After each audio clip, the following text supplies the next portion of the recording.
in the advent of fake news and disinformation in my country. We need to work it out. We need to prove that we are the voice of the people. We are the media. We are the facilitators.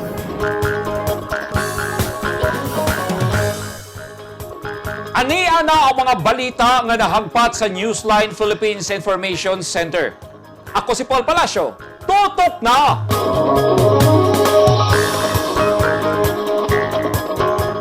Sa mga headlines, gatusan ka mga pamilya sa North Cotabato na makwit tungod sa bahong kemikal nga mialis nga og gikan sa usa ka planta. Tricycle nga nabanggaan sa katagbo nga motorsiklo, nagkalayo, driver na lakip og kasunog, patay.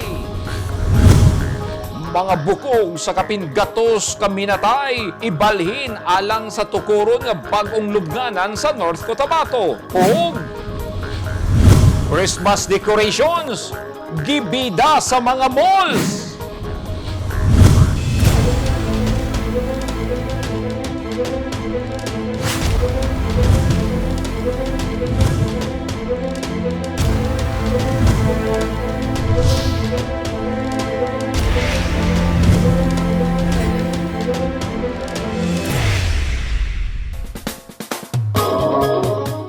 Sa detalye sa ato mga balita, gatusan ka mga residente sa usa ka barangay sa Kidapawan City ang namakwit sa covered court. Reklamo nila, di na maagwanta ang kabaho sa kemikal gikan sa hugaw sa usa ka planta sa ilang lugar. Anyang report ni Lizelle Banga. Dinhi sa covered court sa Barangay Ilumavis, Kidapawan City, Cotabato, temporaryong nagpuyo ang kapin-gatos ka pamilyang residente sa Purok 6, Sudhayan. Niadtong Sabado pa sila nagpabilin sa lugar. Reklamo nila, dili na maagwanta ang gagawas nga tubig nga dunay kemikal gikan sa hugaw sa planta sa Energy Development Corporation. Pagsugod nila drilling diha sa IDC. So siyempre, mo gamit man gid sila chemical drilling nila. Karon kung chemical nila ito ang mugawas gikan dito sa ilang drilling. Mo to yamong na murag na panimahuan namo. Sa inyong natimahuan? Unsa kaning sakit ba sa ilong? Lain ba sa pamilong? Kuan gyud siya kanang lahog gyud mura kanang bugok na itlog bitaw. So kana di kan gyud na sa ilang kan. Ang chemical nila ba nga gina. Matud ni Sinding, nagpahibalo kanila ang management sa planta nga duna sila'y trabahoon sulod sa 45 ka adlaw. Apan, wala nila gisulti kung unsa kini. Tungod kay mokabat pa sa 45 ka adlaw ang ilang pamuyo dinhi sa covered court nga ilang gihimong evacuation center dinhi sa Barangay Ilumavis, Kidapawan City. Hangyo karon sa gatosan ka pamilya ngadto sa gobyerno ug sa EBC nga tabangan sila sa ilang mga paminahanglanon, hilabi na sa pagkaon ug sa panglawas, labi na karon nasagad gaulan. Si Joel Tadeo, gibasol ang kabaho nga ilang nasimutan sa kanunay pagsakit sa iyang tiyan. Sa tent, gahigda ang iyang pamilya sa covered court. Problema manggod na mo diri kaning mga nay mga gagming bata ug ma'am. Kay kaning diri sa moa tugnaw man gyud na diri. Kay maka kanang magabi makakuan gyud ko makadungog gyud ko mga ubos mga bata nya murag nanay mga kalinturas mga bata. Gusto lang ko unta na ko murag panawagan ako sa kuan sa EDC kay dili man ni sa gobyerno nga kuan problema sa EDC man ikuan po nunta nila padadamig mga doktor diri para ma-check up ng mga kuan ba mga iba't mga bakwit diri. Pagpanakit sa ulusab ang kanunayng reklamo sa residenteng si Mary Ann Ambas, 15 ka bulang buntis. Katong dito ay kaning baho kay siya ba? Baho then makaubo sigbon masakit ang ulo. So diri, kumusta man? Okay naman. Mas okay nga naa ka dinhi. Mugay hindi dala po ako akong anak ma'am kay namong gud na asba. Bawal atong baho kay makasimos siya. Kaning ma'am maglisod gyud mi diri sa mosulod sa tent. Okay, then matuluan po siya ba. Kung mag-ulan mutulod ang tubig. Matod ni City Councilor Lauro Taynan, ang head sa Committee on Energy sa Kidapawan City Council, ginaimbestigahan na nila ang reklamo sa mga residente. We're on the process of investigating the issue. In fact, tomorrow na atay ipahigayon nga committee meeting together with the EDC because we wanted to have an explanation, no, from the EDC unsa kining maong panghitabo, no, tungod kay mga raw information lang gawas ning nakita nato nga nay evacuation, but going into the technical of particularity of the issue, kinahanglan nga ma-explain kini sa EDC. So expectedly ugma sa committee meeting sa akong committee sa Committee on Energy mahimong i-explain kining tanan sa EDC, no, tungod kay naay dako nga impact kini. Dili lang sa isgutanan sa kinabuhi nining atong mga kaigsuonang tribo nga naapektuhan nining maong evacuation, kundi dako kining epekto ngadto sa nakining impact sa health. Dumili na sa paghatag og pahayag kabahin sa isyu ang gadumala sa planta og mipasalig nga tubagon nila ang reklamo sa mga residente sa ipahigayong committee hearing ugma sa komitiba sa konseho. Lizel Anyon Banga, Newsline Philippines, Province of Cotabato. Stay safe.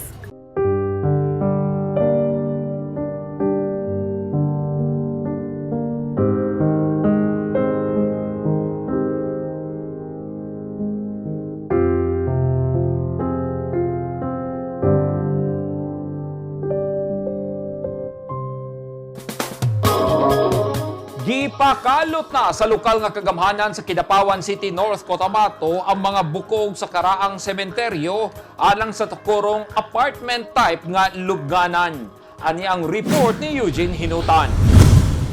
Sagrado ang lawas sa tao, labi na kung kini ana-ana sa lubnganan. Apan tungod kay napuno na ang pampublikong sementeryo sa Kidapawan City, napugos ang lokal nga kabahanan nga ibalhin ang mga bukog sa ilang mga condo units alang sa mga patay. Ang mga caretaker na ang nagmano-mano nga namalhin sa bukog sa patay. Gibutang nila kini sa plastic garbage bag aron ibutang sa bag-o mga apartment type nga lubnganan sulod gihapon sa public cemetery sa barangay Binuligan. Kapin usa ka ratos na ang nabalhin ni Melchor de la Cruz sukad tuig 2020 human mipagawas og kamanduan ang gobyerno. Direto gikan nga ang bukog para imo na tong apartment nga gibuldos siya. Buldoson siya imo na tong apartment para sa bukog. Matod ni De La Cruz, dili sila basta-basta mobalhin sa mga bukog nga maigo sa paghimo og mga apartment sa maong menteryo, sanglit magagad sila sa permit nga ihatag sa ila hagikan sa lokal nga kamhanan. Gipasabot ni Salmer Bernalte, Administrative Officer sa Kidapawan City, nga makatabang ang ipahimong apartment type aron mas daghan na ang malubong sa maong menteryo. I-remodel nato ang public cemetery kay napuno naman siya. So aron na ma-optimize nato ang utilization sa public cemetery, kinahanglan i-exhume itong mga nag-lapse na 5 years kung ibutang sa dito sa katong bone niche. Katong niche para sa mga buto ba? Para katong mga katong mga space ma-optimize nato kay kung ang bone niche pwede nga nato siya masapaw up to 4 ka sapaw. Ang atong procedure gina-public gina-public announcement nato for 2 months. Kung gina-communicate nato itong mga tanggiya sa mga lubong aron aware sila nga ang ilahang next of kin nila nga namatay na i-exhume na after 2 months ang i-notify sila. Upat ka andana sa apartment type nga lubnganan ang nakaplanong himuon sa luna nga ilang gihawanan. Ang tanang lihok ni De La Cruz pagsundlang sa mando kaniya. Di man ta pwede magbot-bot nga kami nga caretaker o maintenance nga exhume nyo na siya. Ang gusto na mo, gikan yun sa babaw nga makakuha sila permit nga exhumation permit. Sa panahon nga dunay kaluton ug ibalhin nga bukog anay magbantay nga kabanay. Nasayod na usab ang mga kabanay sa pagkalot balhin sa mga bukog sa ilang may tanaw na nga miyembro sa pamilya nga mando kinigikan sa LGU. kamo asa sa city, na-notice nga siya, di ka pwede maghabog patay, nga why notice. Liso ba nga itong bukong nga, kuan lang, nga atik-atik lang yung nga na-notice. Kailangan sa babaw gyud mo kuha og notice. Sagad sa mga bukog nga naa sa Kidapawan Public Cemetery, mga binakbak nga lubnganan gikan sa karaang public cemetery sa Bautista Street. Dunay mga nanaway sa gihimo sa lokal nga kagamhanan, kay matud nila kung makareklamo pa lang ang patay, mohangi na kini sa gobyerno nga tarungon og plano ang mga minteryo aron dili na sila madisturbo sa ilang pagpahulay. Eugene Hinutan, Newsline Philippines. Stay safe. At tangi! Presidential Task Force on Media Securities gitutukan ang pagpatay sa atong kaubang reporter nga si Orlando Dondon Dinoy. Og bangga sa tricycle ug motorsiklo miresulta sa pagkasunog patay sa usa sa mga driver.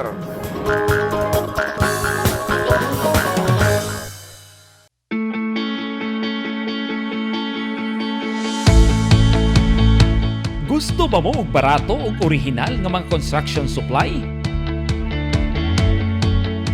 Sa kadaghan sa imong pilian, all-in-one ang imong pagpamalit. Tara na sa 3M1 ug T-Square Lumber and Construction Supply na himutang sa daang Hardika, Lanao ug Dayo Street, Kidapawan City. Parami ng parami ang mga nagiging bagong Lotto Millionaires. Dalawa rito ay multi-million jackpot prizes. Ang 246.08 million pesos sa Ultra Lotto 658 at ang 298.77 million pesos sa Grand Lotto 655. Ang bawat pagtangkilik sa larong may puso ay susi sa pangarap at pagtulong sa kapwa. Thank you with all our hearts. Malay mo, baka ikaw na ang dapuan ng swerte. Ang mga taong dunay mga ginahambin nga mga grabing mga balatian o comorbidity, hilabi na ang mga senior citizen, sila ang mas delikado nga maigo sa coronavirus disease COVID-19. Busa dubling pag-amping ang himuon og tambali ang mga ginahambin nga mga sakit. Ang pagtumar sa Bilonga Gold Herbal Capsule is a food supplement makatabang aron mapunggan nga musamot ang mga balatian. Turmeric uluyang dilaw ang nagunang sagol sa Bilonga Gold. Gisagulan og sodium ascorbate o vitamin C aron mas mulig-on ang immune system. Ang Bilonga Gold Herbal Capsule mapalit sa mga butika.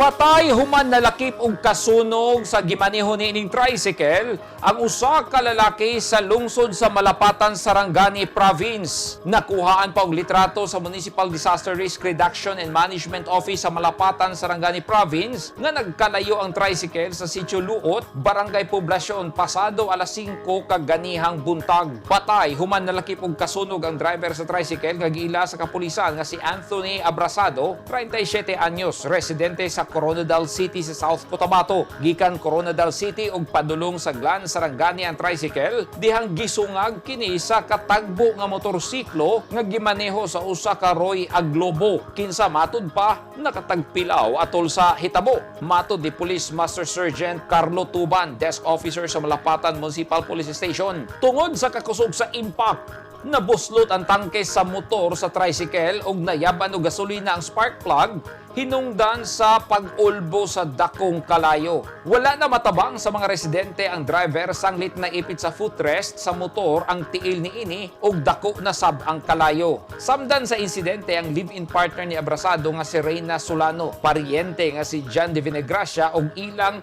6 anyos nga anak. Samdan sab ang driver nga mibangga kanila nga motorsiklo nga si Aglobo. Duna nay kasabutan nga mag-arigluhay na ang duha ka partido. Apan ugaling di magkasinabdanay, posibleng magatubang ang driver sa motorsiklo nga si Aglobo og reckless imprudence resulting to homicide and damage to property.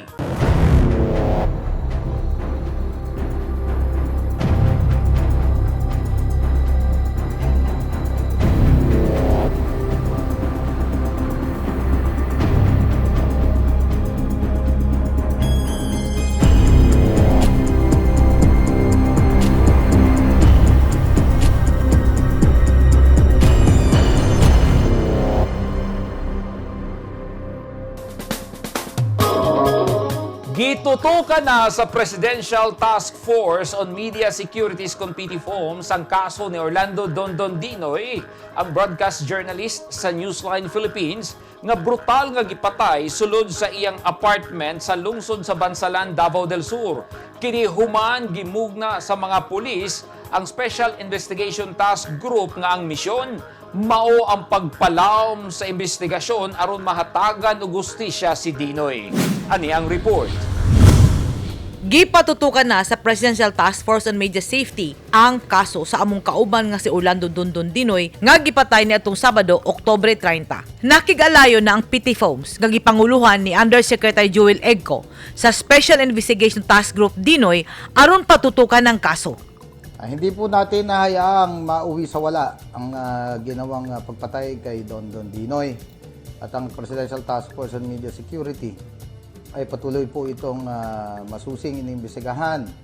Sa kasalukuyan ay nakapagtatag na po ng Special Investigation Task Group Dinoy para ang ating pong mga opisyal ng PNP at iba pang mga kasapi ng task force ay mahukay, no? Ma-backtrack at matiyak na mapapanagot ang mga salarin, no? Itong mga pumatay kay Dondon Dinoy. Sa ngayon, medyo mga sensitibo pa ang mga impormasyong nakakalap natin at mga impormasyon na nakarating po sa amin. Kaya masusi po ang aming pag-aaral dito. Hindi tayo pwedeng madapa. Yun, malinaw na wala namang kaaway, no? Itong si Dondon at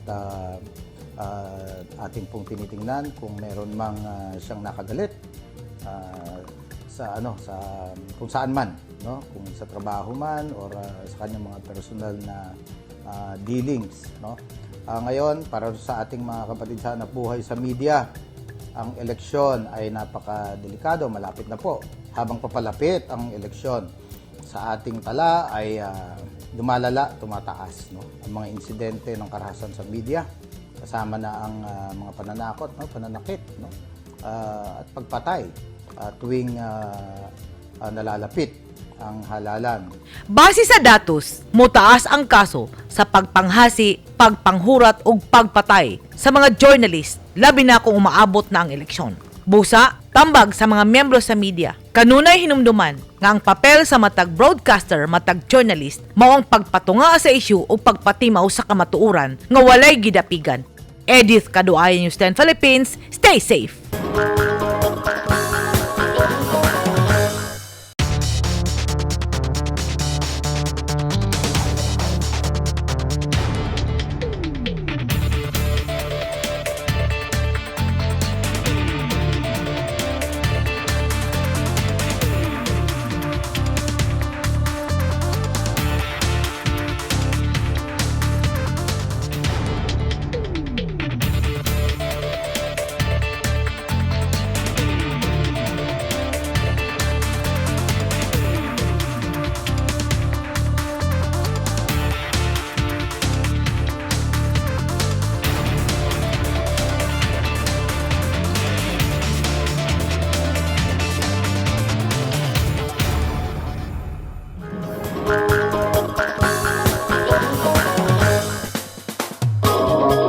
Di sama sa mga nangaging katuigan nga bibo ang palit sa mga sagol sa pagkaon sagad ginaluto panahon sa kalagkalag kay sumala sa mga mamaligyaay padayong nagkahinay ang palit tungod sa pandemya.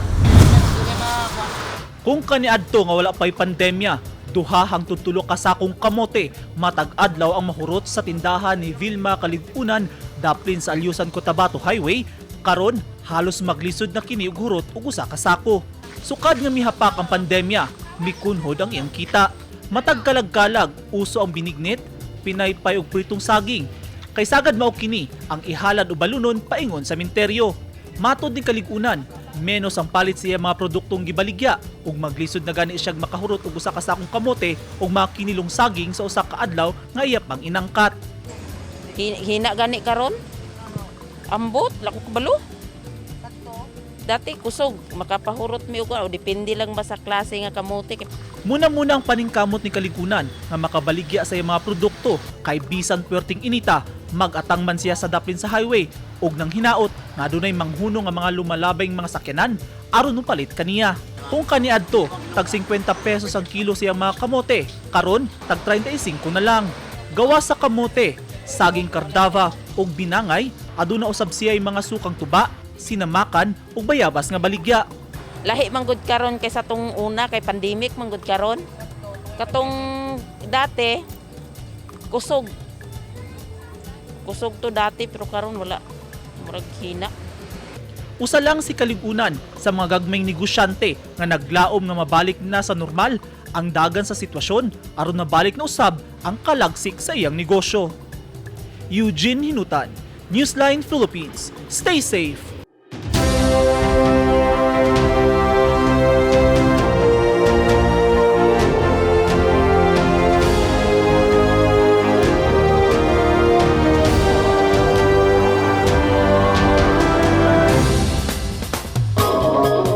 This portion is brought to you by Toyota. This portion is brought to you by Rizal Memorial Colleges. Luyo sa pandemya, gipakita sa mga mall sa Cagayan de Oro nga madayon ang selebrasyon sa Pasko tungod sa ilang mabulukong Christmas decorations. Tema sa dekorasyon pang Pasko sa SM City Uptown sa Master Sons Avenue, ang Enchanting Christmas in the Woods. Makita dinhi ang higanting Christmas tree nga napuno sa dagkong bulak ug ang duha ka green nga reindeers. Gibuksan ang Christmas decoration sa publiko niadtong Oktubre 30. Sa SM Downtown, Royal Christmas Sub ang gibida sa ilang dekorasyon. Dinhi makita ang higanting Christmas tree nga puno sa Christmas balls ug ang nisampa nga peacock. Gibuksan ang dekorasyon niadtong Oktubre 29. Kagahapon, gimub-an sa lokal nga kagamhanan ang ipatumang curfew gikan alas 11 sa gabi hangtod alas 4 sa kaadlawon epektibo karong gabi. Nahimo ng kabahin sa kultura natong mga Pilipino ang paghalad sa atong mga niluto nga pagkaon sa atong mga miyembro sa pamilya nga mitaliwan na sa laing kalibutan labi na karong panahon sa kalagkalag. Apan unsa man ang epekto ni ini nga pagtuo? Atong sayron sa report ni Nico Lopez. Matag kalag-kalag, dili malilong nga dunay mga pamilya nga magluto sa paboritong pagkaon sa ilang namatayng minahal sa kinabuhi. Kay buot sa pamilya nga makatilaw sa ilang niluto ang mipanaw na nila nga pinalangga. Dunay nagtuo nga malipay ang patay kung dunay maghalad og pagkaon kanila, labi na sa adlaw sa mga minatay kun kalag-kalag. Akong gipangutanan ni Father Rick Reyes unsay tan-aw sa simbahan niining maong pagtuo. It's part of our culture that help us to cope with our experience of loss. Di ba? So, but pasabot, gi-ritualize na to, not because natay mga esoteric na pagtuo dito, kay tungod magkaon si or whatever, dili ingon ana. Pero it helps us to mitigate our experience of loss. Naandan na, mato ni Father Reyes, ug nahimo na kining pagtuo sa pipila, ug nahimo na usab kining kabahin sa kultura natong mga Pilipino. Usa sa mga practices nato mga Pilipino nga maybe it's a tinge of the older practices kana bitang mga wala pa ma-Christianize pag-ayo. It's because nga naa siya'y cultural side, no?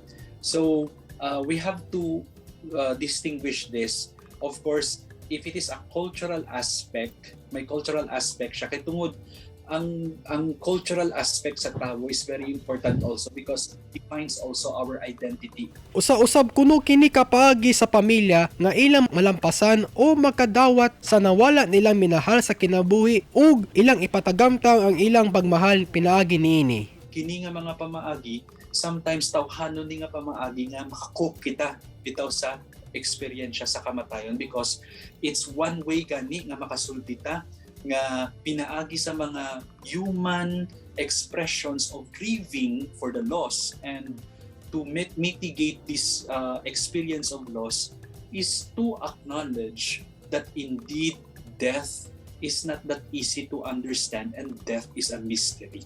Daghan kita og pagtuo ug pamaagi aron atong ipabati sa atong minahal sa kinabuhi nga ato silang gihinumduman. Lain-laing pagtuo, lain-laing paagi aron ipabati ang pagmahal. Nico Lopez, Newsline Philippines. Stay safe. Ug mao kadto naghingpit sa mga balita nga nahagpat sa Newsline Philippines Information Center. Alang sa dugang balita, bisitaha ang website nga www.newsline.ph, sa Facebook page Instagram newsline.ph ug sa Twitter newsline.ph. Kung aduna mo'y mga balita o impormasyon sa inyong tagsa-tagsa ka mga lugar sama sa sunog ug baha, mamahimo ka na ninyong i-share pinaagi sa Newsline Messenger. Makita usab ninyo sa Channel 50 sa Sky Cable sa Davao ug General Santos City. Ug Channel 49 ug Channel 50 usab kita sa NCTV and Cable TV sa North Cotabato. Ug ang atong YouTube channel sa Newsline Philippines. 53 days na lang, Pasko na! Ako si Paul Palacio. Daghang salamat and stay safe!